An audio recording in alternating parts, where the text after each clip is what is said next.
हरे कृष्णा, जय श्री शंभु। जीतिया व्रत हर साल अश्विन मास के अष्टमी तिथि को रखा जाता है। इस व्रत को जीवित पुत्री का व्रत, जीतिया व्रत या जीवित वाहन व्रत के नाम से भी जाना जाता है। इस व्रत की शुरुआत नहाय खाए से होती है और माताएं अपने संतान की लंबी आयु और अच्छे स्वास्थ्य के लिए इस व्रत को रखती हैं। इस व्रत को निर्जला रखा जाता है। मान्यताओं के अनुसार यह व्रत किसी भी बुरी स्थिति में भी संतान की रक्षा करता है। यह व्रत पुत्र हो या पुत्री दोनों के लिए होता है। यह व्रत सबसे कठिन व्रतों में एक माना जाता है।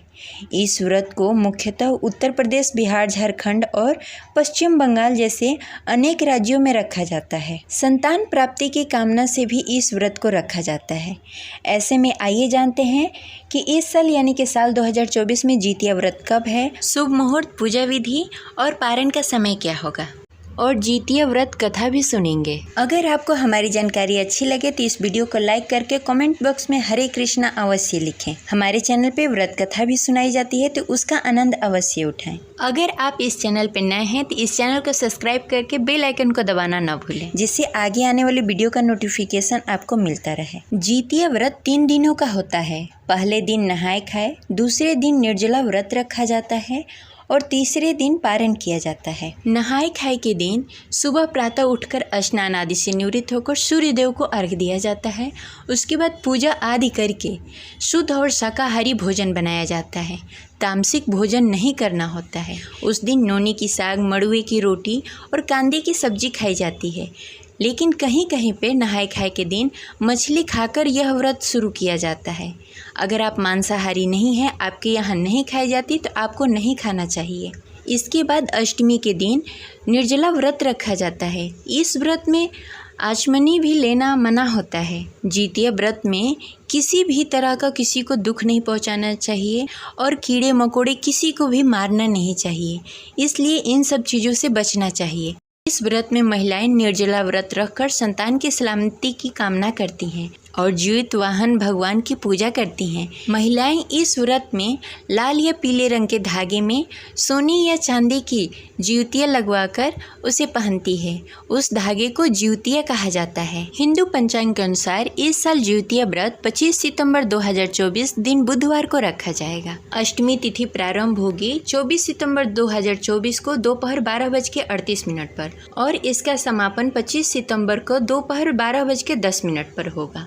उदय तिथि को देखते हुए 25 सितंबर को यह व्रत रखा जाएगा। ज्योतिया व्रत पूजा का शुभ मुहूर्त सुबह 10:41 से 12:12 तक रहेगा। ज्योतिया व्रत के पारण के लिए अगले दिन 26 सितंबर दिन गुरुवार को सूर्योदय के बाद पूजा पाठ करने के बाद आप पारण कर सकती हैं।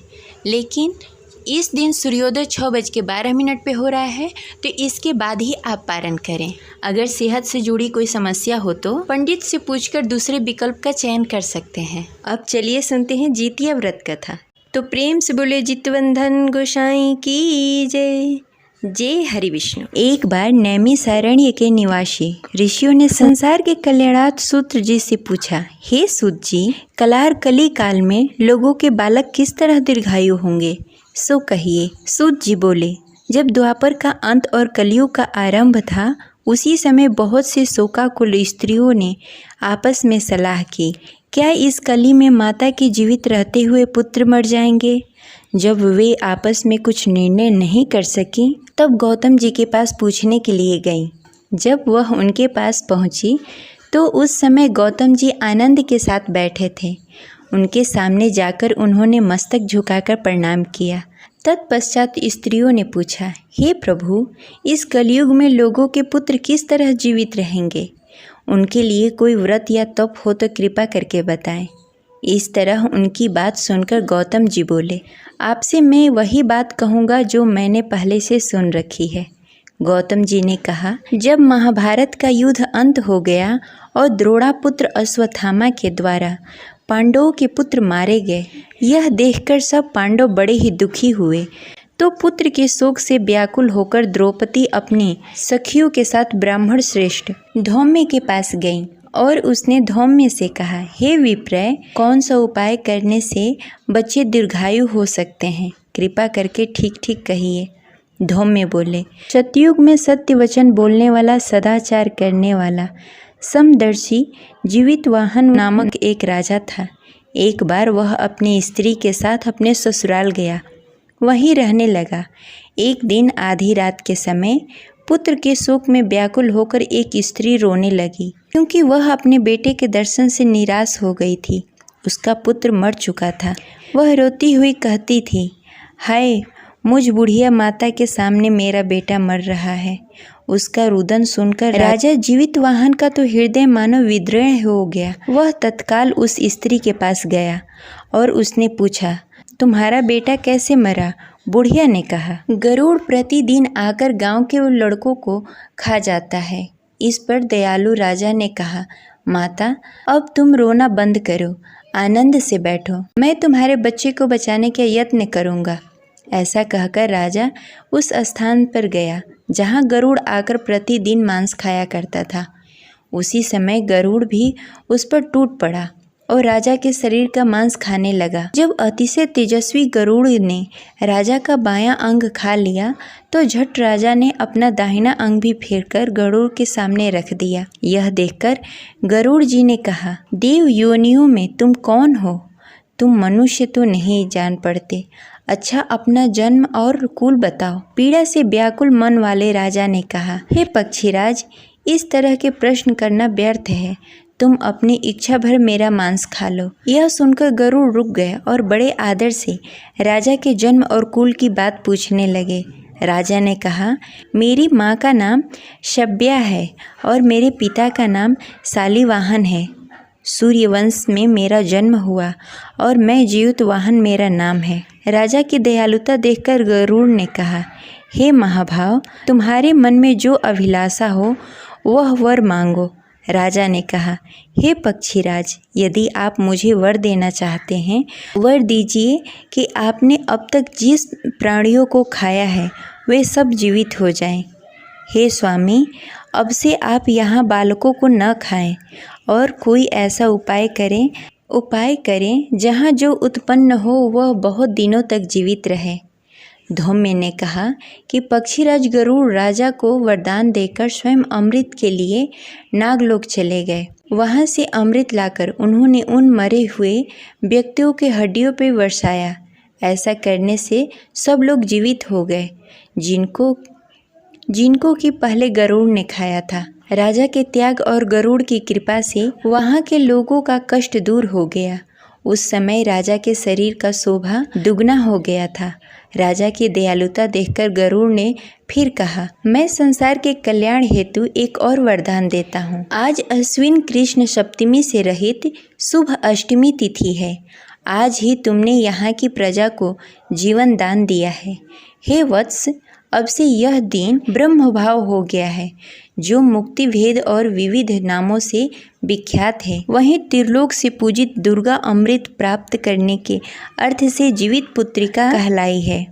सो इस तिथि को जो स्त्री उस जीवित पुत्रिका की और कुश की आकृति बनाकर तुम्हारी पूजा करेंगी तो दिनों दिन उनका सौभाग्य बढ़ेगा और वंश भी बढ़ेगा। हे महाभाव, इस विषय में विचार करने की कोई आवश्यकता नहीं है।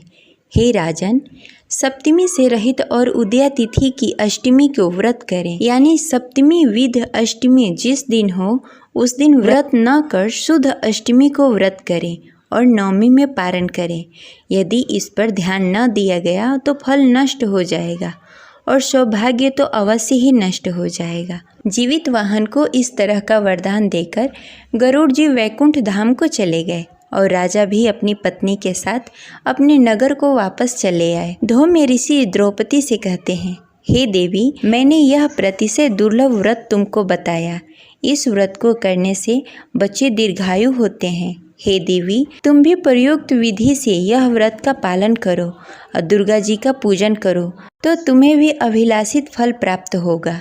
मुनिराज धौम्य जी की बात सुनकर द्रौपदी के हृदय से एक प्रकार का कौतुक उत्पन्न हुआ। पूर्ववासिनी स्त्रियों को बुलाकर उसके साथ यह उत्तम व्रत किया। गौतम जी ने कहा, यह व्रत और उसके प्रभाव को किसी एक चीली ने सुन लिया और अपनी सखी सियारों को बताया। इसके बाद पीपल की शाखा पर बैठकर चिल्ही ने और उस वृक्ष की खोंदे में बैठकर सियारी ने भी इस व्रत का पालन किया। फिर वहीं चिल्ही ने किसी उत्तम ब्राह्मण के मुख से यह कथा सुनाई और पीपल के खोंदे में बैठी हुई अपनी सखी को सुनाई। सियारी ने आधी कथा सुनी थी, उसे भूख लग गई और वह उस समय 100 से भरे हुए शमशान में पहुंची और वहां अपने इच्छा भर मांस खाकर भोजन किया।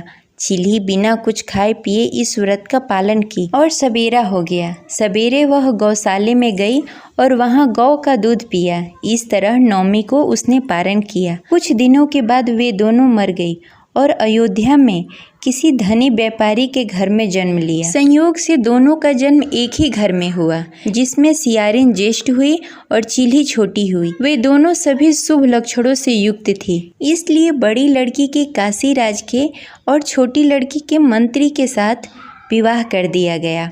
पूर्व जन्म के कर्म से वह मृगनयनी रानी हुई। जिस किसी संतान को उत्पन्न करती वह मर जाती थी और पूर्व जन्म की बातों को स्मरण करने वाली मंत्री की पत्नी ने 8 अश्वों के सदृश तेजस्वी 8 बेटों को उत्पन्न किए और सभी जीवित रहे। अपनी बहन की पुत्रों को जीवित देखकर ईर्ष्यावश राजपत्नी ने अपने स्वामी से कहा कि यदि तुम मुझे जीवित देखना चाहते हो तो इस मंत्री के भी पुत्रों को वही जगह भेज दो जहाँ मेरे बेटे गए हैं, अर्थात इसे मार डालो। यह सुनकर राजा ने उस मंत्री के पुत्रों को मारने के लिए कई प्रकार के उद्योग किए, पर मंत्री की पत्नी ने जीवित पुत्रिका के पुण्य बल से बचा लिया। एक दिन राजा ने अपने आदमियों से उन पुत्रों का सिर कटवाकर पिटारे में रखवाया और वह पिटारा उसकी माता मंत्री की पत्नी के पास भेज दिया। किंतु वे 8 सिर बेशकीमती जवाहरात बन गए और भले चंगे वे 8 लड़के अपनी माता के पास वापस चले आए। उनको जीवित देखकर राजपत्नी को बड़ा ही विस्मय हुआ। अंत में वह मंत्री की पत्नी के पास आई और उसने पूछा, बहन, तुमने कौन सा ऐसा पुण्य किया है जिसके कारण तुम्हारे पुत्रों को बार बार मारने के बाद भी वह मरते नहीं? इस पर मंत्री की पत्नी ने कहा, पूर्व जन्म में मैं चिल्ही थी और तुम सियारिन, दोनों ने व्रत किया था। तुमने व्रत के नियमों को भली भांति पालन नहीं किया और मैंने किया था। इसी दोष से हे बहन तुम्हारे बेटे नहीं जीते हैं। वो राजरानी, अब भी तुम इस जीवित पुत्री का व्रत को करो तो तुम्हारे बेटे दीर्घायु होंगे। मैं तुमसे सच सच कहती हूँ। मंत्री की पत्नी के कहे अनुसार रानी ने व्रत किया। तभी से उसके कई पुत्र सुंदर और दीर्घायु हुए और बड़े बड़े राजा हुए। सूत जी कहते हैं कि सब प्रकार का आनंद देने वाला मैंने यह दीर्घ व्रत बताया। स्त्रियां चिरंजीवी संतान चाहती हों तो इस व्रत का विधि विधान से पालन करें और इस व्रत को करें तो उनके पुत्र दीर्घायु और चिरंजीवी होंगे। ये रही आज की कथा। आपको कैसी लगी कमेंट बॉक्स में ज़रूर बताएं और अपनी राय अवश्य शेयर करें। मिलते हैं अगले वीडियो में, तब तक के लिए हरे कृष्णा।